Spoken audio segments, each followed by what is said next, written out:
Cheap Homesteading, and today we're going to be working on the Massey 50. You know, this year we really haven't had much snow, so I haven't had to use the Massey 50 very much.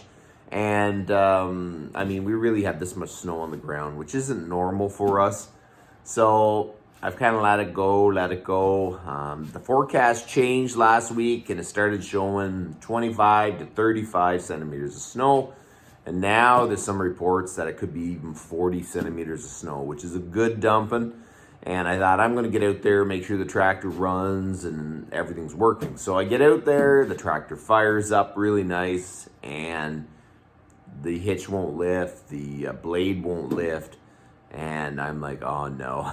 So I pulled the dipstick, it was milky white. I knew right away that it's probably just frozen up. When you have white oil, the water got in the oil and the water molecules freeze, and it just makes the oil really, really thick. So I'm guessing that's what the problem was. So I kind of limped the tractor into the shop, left the heat on overnight so it's thawed out. So I think what we're gonna do is drain the oil. I'll put in some older trans hydraulic in it, try to flush it out, and then we'll drain that. Then we'll refill it again, and then we should be good to go. So that's what we're gonna do today. So let's go. On most of the Masseys, if you got white oil, it's got water in it. It's probably come in through the shifter boots. It's a real common problem. I always put a feed bag over top of my shifters, and it normally works good, but last summer I didn't use the tractor for a while, and then the wind got up, blew it off, and then we had a big rainstorm, and I think that's when the water got into the transmission. So when you have white oil, it gets super thick. The last little bit, we have had some real bitterly cold weather, minus 35, minus 40 with the wind chill. It is super cold, and when you have white oil that actually gets that cold, it is super thick. It's almost can't be pumped, it can't be put through a filter, can't do anything.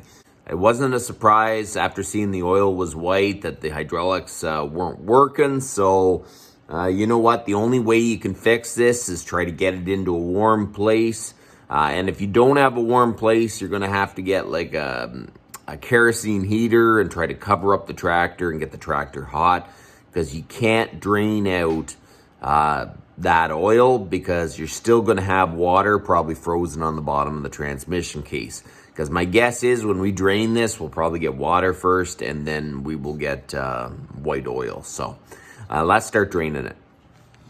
Okay, so this 1 1/16 plug,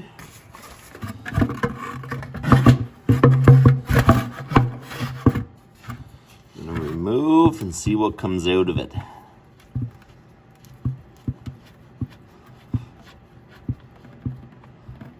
Oh, there's water coming out of it now.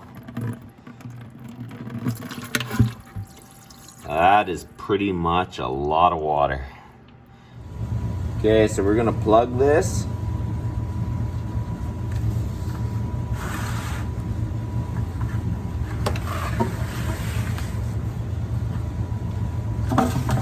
Dump it in the pail.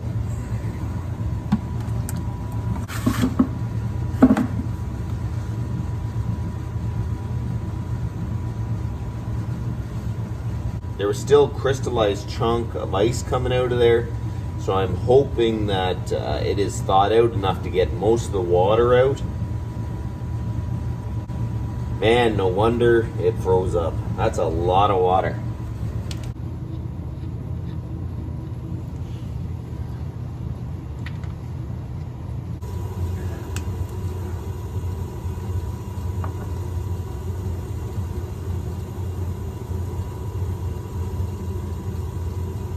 Man, it is still coming out very slowly, but I want to drain out as much as I can. So after it's finished draining, we're going to fill it up with some old trans hydraulic oil that I saved. You know, if you just put fresh oil in it, what's going to happen is it's just going to look white again. It's almost a waste of money. So this tractor has very little hydraulics, but now that I have the blade on it, I got a lot of this bad oil stuck in the lines and the blade. So I'm gonna fill it up with the old trans hydraulic, cycle it, maybe even drain it up at the front, let the oil come out the lines coming from my blade, make sure it's cleared, drain it, then put fresh trans hydraulic, and then we should be good to go after that. Okay, I think that's good enough.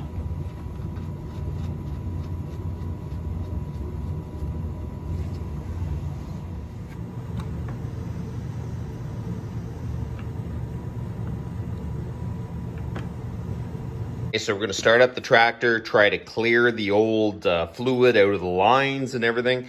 I have to leave my garage door open a little bit.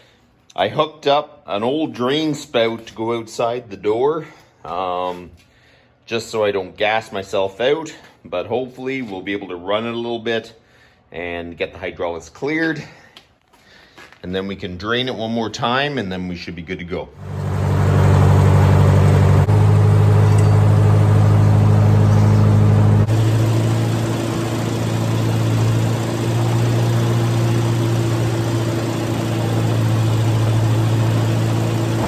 One more time, and that will just have to be good enough. It's still not going to look very good, I can guarantee that. So there you go. That really doesn't look that good, but if I would have put brand new fluid in there, and my brand new fluid would look like that. So at least I got that much more water out of the transmission. Then when we put the other fluid in it, it'll actually have to be cleaner than it was anyways.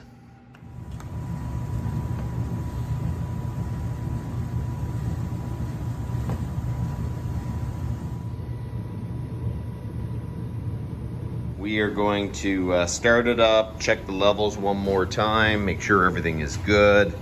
I'm gonna see if I can get the blower on it and get it back in the garage. I want to keep it in the garage, just so I get some hours on it to work out all the water that might be in these lines even. That might even be in these hydraulic lines. I just want to give it a little chance to work it out.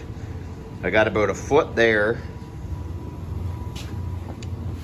and I got about 3.5 feet here, 4 feet. I think that's the exact length of the blower, so it might just fit. If I can just squeeze it in here, I think I'm going to leave it inside. It's a lot warmer in here even without heat. Very rarely does it ever go below -5, so it's way warmer than outside. I'm just gonna try to keep it in. When you need something to work and it doesn't start, it's just a major inconvenience.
Got the Massey 50 up and running, the hydraulics are working, Got the snow blower on. I was wanting to put it back in the shop, but it just didn't fit. I do have room to move back just a little bit, so that's probably what I'll do.